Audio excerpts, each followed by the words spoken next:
What is up, everybody? I'm bringing you another video. Technically, this is my second take. Had some issues with the audio in the previous take, so we're gonna give this another shot, and hopefully, this one turns out better. But today, we're gonna be doing a unboxing of the Godzilla 1972 by S.H.Monsterarts. So let's get into it. This is a welcome release to the line. The S.H.Monsterarts line has been lacking in Showa representation, so this is a nice addition. And from the promotional pictures, it is a bit of an anticipated one. And from the initial reception, it seems to be one of the better in the line, as of recent. And this suit makes its appearance in Godzilla vs. Gigan, so that would lend itself to some nice combinations that we'll see later. So we can take a quick look at the box. We can see Godzilla on the front. Just more on the side. Some of the promotional pictures with Godzilla and Gigan 1972, as well as a extra piece that we'll see later. And then just the grin on the side. And because this is my second take, I actually don't have to undo any tape, so we can just take him right out of the box.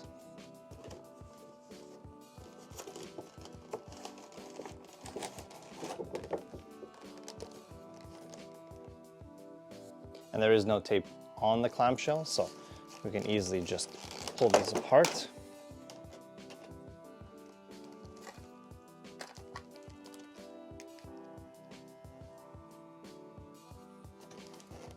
As well as the extra piece that we will get into later. So now that he's fully out, we can take a nice look at the sculpt.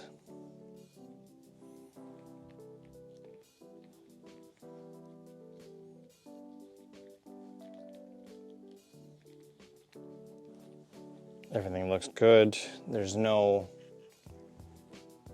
nothing's coming off, nothing looks broken. There seems to be no issues in paint.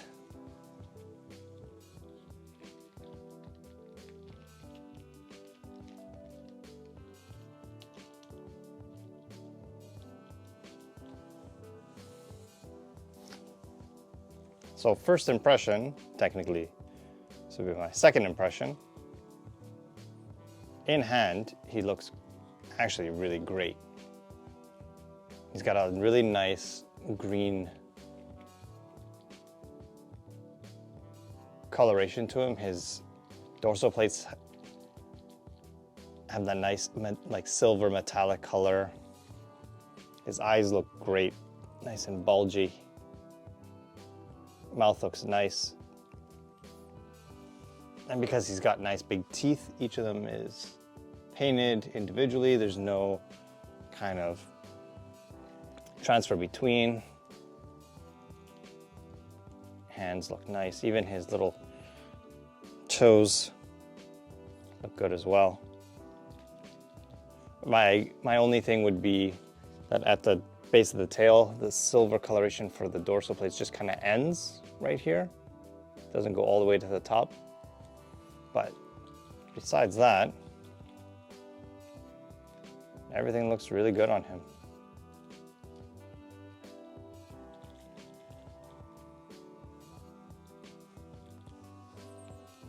And the same could be said for the effect piece for this guy, which is essentially just a extra head. And the significance of this extra head is in the climax of the movie, obviously Godzilla is battling with Gigan, and at one point he's kind of getting whooped badly. And at which point Gigan proceeds to hit him on top of the head a few times with the spiked hand. And well, causes Godzilla to bleed, and we get a really nice action pose in the movie. And with this, we will be able to recreate that pose. We'll get into that later as well. So we took a brief look at his sculpt and paint. We'll obviously get a better view in the close-up shots towards the end of the video, but we can get into his articulation. And from initial reviews, I've seen that he can do something I don't think I've seen other Godzilla figures be able to do, so that'll be exciting to showcase here as well. So first off, he's got a very long neck, which can move pretty well. You can look decently high up, but you can look fairly low, which is nice. Yeah, he's got the shoulder rotation. You can get some good movement there and can flare up pretty well. You have your elbows, and as well you can swivel around the hands and move them. And usually the hands with S.H.Monsterarts tend to pop off at some point or when you start messing with them, especially when you fold them inwards, but so far so good. He's got a nice little ab crunch, which is how he comes out of the box. He comes out more like this, so he can bend down fairly well, but you can also get him to look pretty straight. And as well, there's a little bit of side to side movement.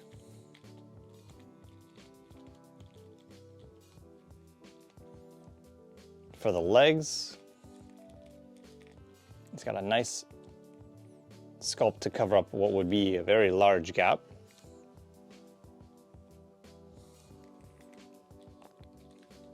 And even here you can position the legs to cover up the gap on the sides. And he gets pretty good spread. And you can get some good movement. Mine, at least for his left leg, it does feel a little bit more loose, but it's not really the end of the world. You know, he's got some knee action going.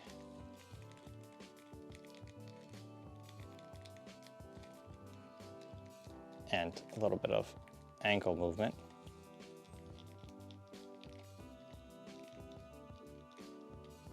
And pretty good. This one's a little bit more stiff. As you can see, the foot can kind of go more upwards, but it's probably due to the sculpt itself.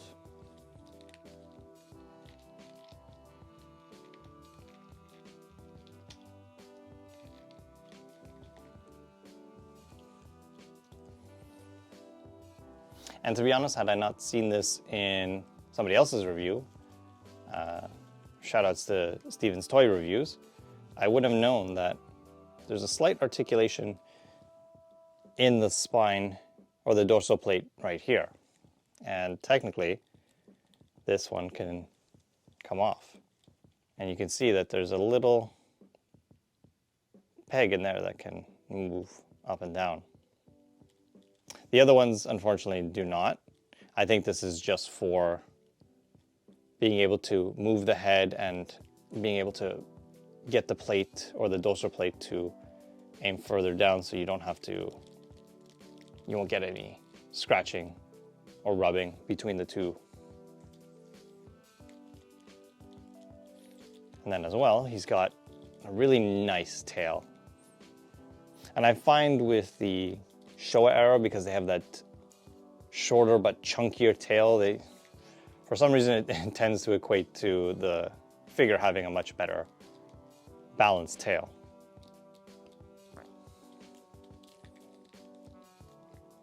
And I find this one really holds the pose well.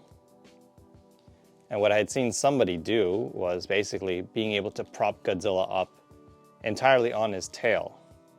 And they did this on the desk. Unfortunately, I'm not doing it on a table, but it would be something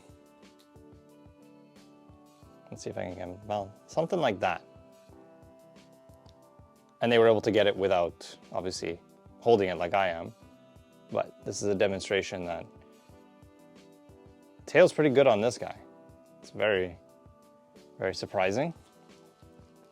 And obviously we would have to do the hang by the tail and just shake it around a bit. And yeah, he doesn't, nothing's really loose coming off. So pretty impressed with the tail on this guy. And when it comes to the accessory, obviously, like I was saying before, we have the additional head. I did forget to mention, you get a good amount of mouth movement and jaw movement. I find mine is a little bit loose on the jiggliness of the jaw. And I have seen some mods where they kind of dig out a bit of the sculpt to be able to get his mouth to close completely. But I mean, on mine and the others that I've seen, the mouth closing is actually a lot better than we had seen in the promotional pictures. Even like the one on the box where his mouth looks more like this, which, you know, isn't the worst, but it did seem like his mouth wouldn't close all the way. But the fact that it closes even to that point is a lot better than I think most of us were expecting. And in my case, I find the jaw on this guy is a lot tighter. You still get a little bit of jiggly on the jaw, but I find the jaw itself isn't as loose. And the process to switch them out is fairly easy. You just need to pop off his head, and because I've done this a few times already, it'll just readily pop off, pop it back in, and boom.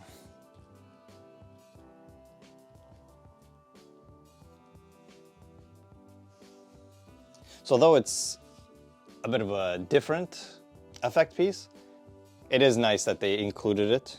Having these more quote-unquote battle damaged effect pieces are nice additions. They make for better displays where you can more accurately recreate the battles that Godzilla and his foes get into in these movies. Though the effect piece here is essentially a head replacement and not like a beam effect or anything, it is a nice inclusion to just have a replaceable head. And so we can, now that we covered the basic sculpt, color, and articulation, we can actually do some comparisons with the other Godzillas in the S.H.Monsterarts line, but as well as the other Showa Godzillas that we've been able to get. And out of the line, I find the older Showa releases are some of my favorite in terms of just the quality of the figure, if that makes any sense. One of my favorites, even though the suit isn't my favorite, I will say that the actual rendition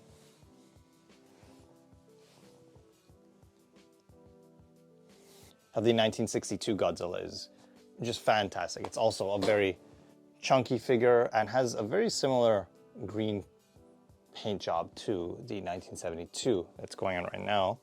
And another Showa that we were able to get is the Godzilla 1964. Mine is the Emergence color version. I missed out on the standard release. But between the three Showa era, you can see how the 72 stacks up with the other two. Obviously the 64 was considered very small for the line. It doesn't match the scale of the other figures. Even the 62 matches better, but the 72 is clearly towering over both of these.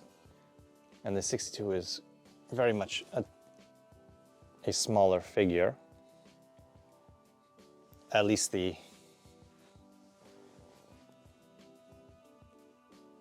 '62 is quite a chunky fellow. And though this Godzilla doesn't come with an actual breath effect, if you do own any of these two, you will have their breath effects that I'm sure will go nicely with this guy. And just for more comparison, we have the Heisei Godzilla as well as the -1. So So even compared to these guys, you can see that the 72 is no slouch. He does seemingly tower over these two, though the -1 and the Heisei are much chunkier. In terms of height, if you don't count the dorsal plates of the -1, the Godzilla 72 is the tallest of the group right now. Now, this wouldn't be a 72 Godzilla review without another 72 S.H.Monsterarts kaiju. And that would be the 1972 Gigan, obviously from the same movie. Now, I think in the actual lore between Gigan and this specific Godzilla, Gigan is, I think, a slightly taller. We could say that Godzilla is the taller one in this case. Obviously, if we ignore that small detail, these guys match up perfectly, which is what you would expect from the hero and the villain of the same movie. And though it's not an S.H.Monsterarts, there was a release this year that does scale up pretty good with these guys. And that would be the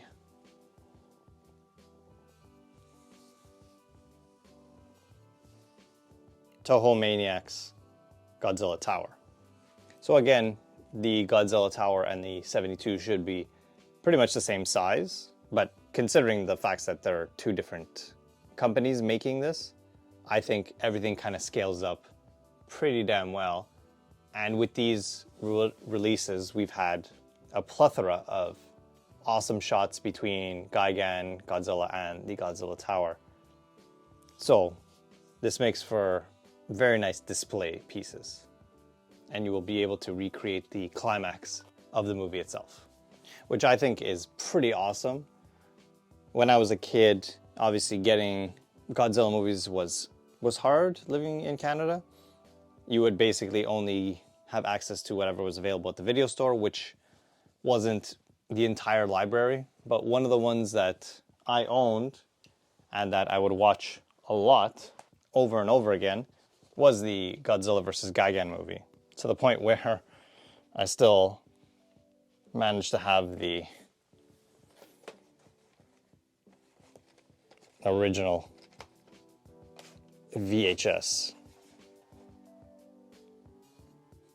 And I don't know if there's anybody watching this that is trying to figure out why I'm holding this giant box, but yes, this is a original VHS that's clearly not rewound. And for right now, we're just going to do some quick little close-up shots, and then we'll get into my closing thoughts for this guy.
So ultimately, what do I think?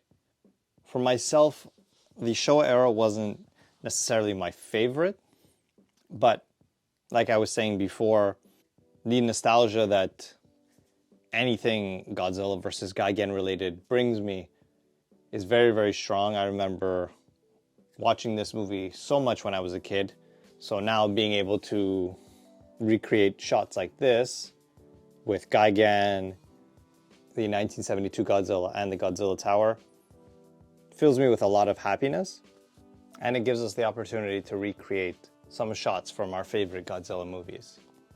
And honestly, I'm pleasantly surprised with how this turned out. I think there was some apprehension initially with, like I was saying before, the mouth and the ability to close the mouth fully. Even some of the promotional pictures, the coloration looked maybe a little too green, but in hand, I think the paint job is great. His stability, his articulation, everything is super, super on point. And I think a lot of people would agree that this is a nice step for S.H.Monsterarts, as some of the more recent releases have been not as well received. And this feels more like the S.H.Monsterarts of old. And it does show that they can still put out good quality products. So hopefully this continues down the line. And of course, this also gives more opportunity for the other Showa era kaiju. You know, we have Gigan, we're going to be getting Jaguar, the 50-year anniversary for Godzilla vs. Mechagodzilla is coming up. So we definitely have some other monsters to play with. Even from the 1972, you could have a King Ghidorah, you could have Anguirus. So maybe we will see more Showa era kaiju in the near future. But for myself, I was pleasantly surprised with this figure. I think this is a great addition to the line.